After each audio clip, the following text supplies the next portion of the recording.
If your events are not ROI positive before your plane takes off, you're doing events wrong. Events have been one of the highest converting channels for all of our clients, but what we have found is that most people only use it for the logo parade and walking the floor. So in this video, we'll walk you through exactly how we help our clients make sure all of their events are ROI positive before the flight even takes off. So for most people, they're thinking about events simply as we're gonna go, we're gonna have a booth, we're gonna have people that come by, we'll scan their badge and we'll make money afterwards. And it's all really built on hopes, dreams, and prayers. Others that don't do the booth, they just think, well, if I'm in the right environment, if I'm around all the right people, I should make more money. And as an example, I went to a smaller conference that had about 1,500 people and walked out with roughly 30 opportunities versus when I went to Inbound that had 15,000, 20,000 people, I walked out with 0 opportunities. The core difference between these two events was the preparation that I did beforehand and the recognition that events are a relationship accelerator for existing relationships. If you only go to events with the hope and dream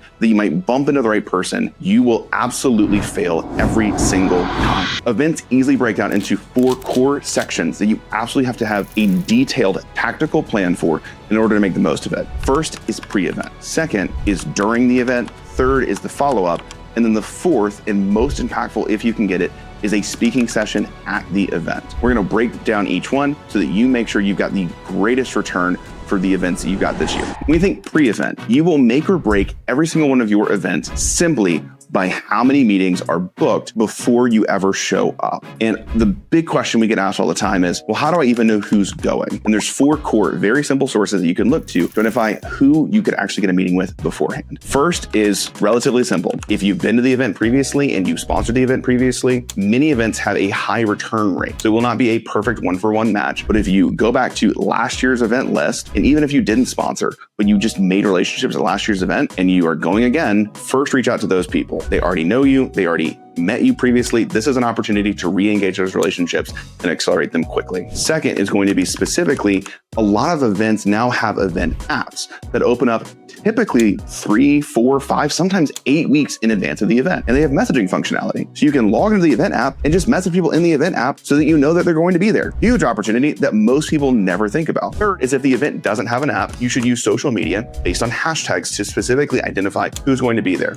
And then lastly, maybe you go to events that are not super tech savvy or not super tech forward. Totally hear you. What we have found is that often a lot of the event attendees are people that are already local. So what you can do is actually just filter on LinkedIn based on companies you want to get in front of and where the contact lives. And even if they don't go to the event, they live in the city. You can still set up a meeting with those people and meet them the day before or the day after the event is over to make sure that you've gotten as many meetings booked for the event that you're traveling to. Next is during the event. So if you did pre-event well, you should actually already have a lot of meetings booked. And if you think about conferences, ideally as somewhere in the 2 to 3 day range, you want to try to pull as many of those first day meetings forward as possible. The other thing you want to do is you actually want to go ahead and pre-review the agenda. The thought process here is there's likely lots of sessions where people are addressing problems with viable solutions that your company could also solve. So as you get your meetings booked, what you want to do is you actually want to book meetings around those sessions if possible.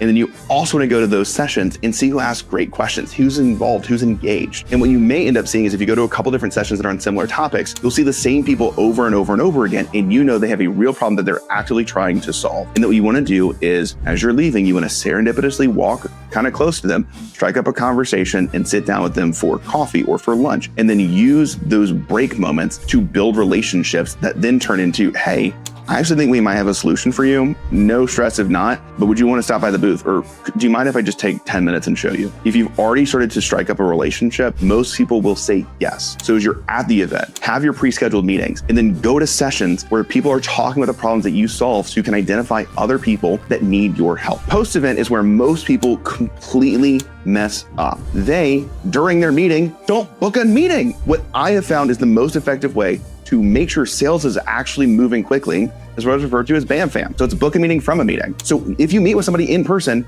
you should have a meeting booked for the following week to continue the conversation over Zoom, over Teams, if you're unfortunate enough to have to use Teams.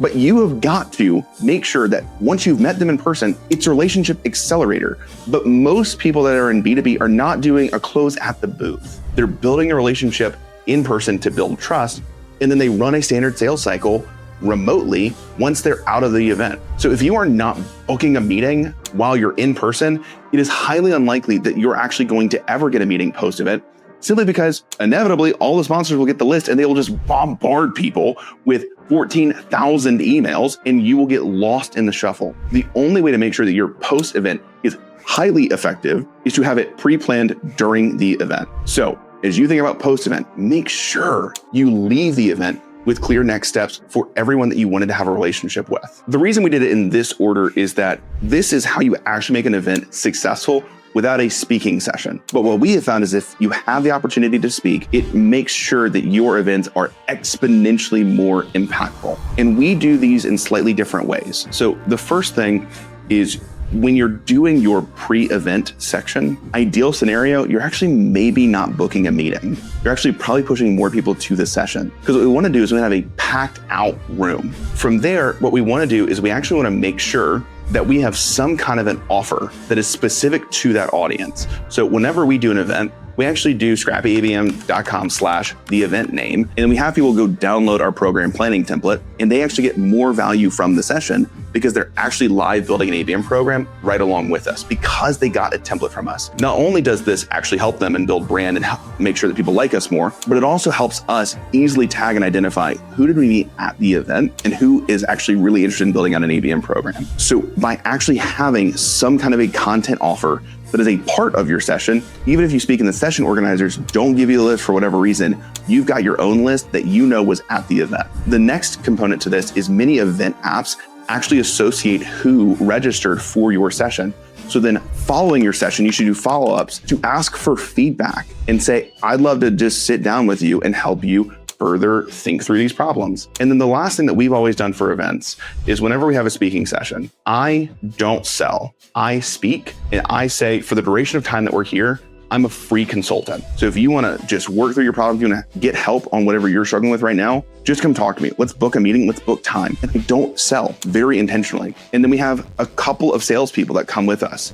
And we say, if you would like to talk about partnering with Scrappy ABM, go talk to those people. The reason this is important is by the nature that we actually segment the audience based on who they're talking to, we know audience intent in a way that no one else that's doing a speaking session actually knows. So we get hand raisers and then we get tire kickers. And I say that lovingly, but like if they come to talk to me, I know they're in a buying mood right now, but we already have their information. We know that they're interested and they'll probably come back around 3 to 6 months from now. But if they go speak to our salesperson, we know that they're in a buying mode right now. It allows us to actually build the relationships in the right ways based on what they are asking for at that moment. So if you have a speaking session, make sure that your pre-event pushes people to this session, that you actually have a content offer that is a value add to the session itself.